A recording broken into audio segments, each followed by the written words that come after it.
पति पत्नी ने बिना एक पैसा खर्च किए 20 मिलियन की शानदार हवेली खरीद ली, क्योंकि अमीर आदमी के पास पैसों की कमी नहीं थी। उसने शर्त रखी कि वे तहखाने के नीचे बने गुप्त कमरे को नहीं खोलेंगे। अगर वे उसे खोलते हैं तो हवेली वापस ले ली जाएगी। इतनी बड़ी किस्मत मिलने पर दोनों को लगा कि अमीर आदमी मजाक कर रहा है, लेकिन उसने ज्यादा नहीं समझाया। बस कहा कि बहुत देर हो चुकी है और उन्हें हवेली में एक रात रुकने को कहा।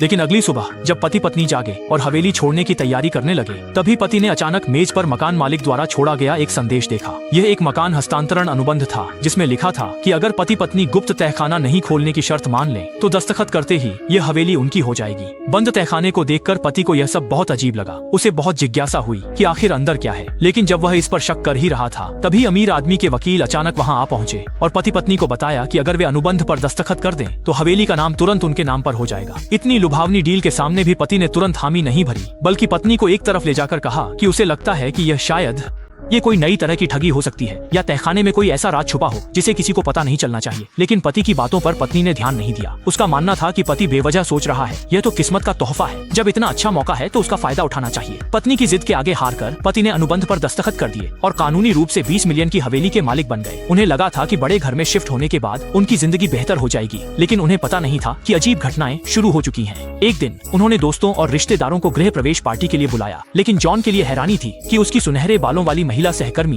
बिना बुलाए वहां आ गई। ये देखकर जॉन एकदम घबरा गया, क्योंकि उसका और उस महिला का अतीत कुछ अच्छा नहीं था। आज जैसे खास मौके पर वह खुद बधाई देने आ गई। क्या वह उसे कोई इशारा देना चाहती है? जब सबका ध्यान कहीं और था, जॉन ने जल्दी से उस महिला को बाथरूम में बुला लिया, लेकिन जैसे ही वह उससे आने की वजह पूछने ही वाला था, हाँ, तुम्हें अभी बाहर आना होगा। एक अस्त व्यस्त बूढ़ा आदमी तेल का ड्रम लिए हवेली के गेट पर खड़ा था। जॉन ने यह देखा और जल्दी से उसके पास जाकर पूछा कि क्या हुआ है। अजीब बात यह थी कि बूढ़े ने उसके सवालों का जवाब नहीं दिया, बल्कि मन ही मन वही वाक्य बुदबुदाता रहा, बात करो इससे पहले कि देर हो, इसे जला दो।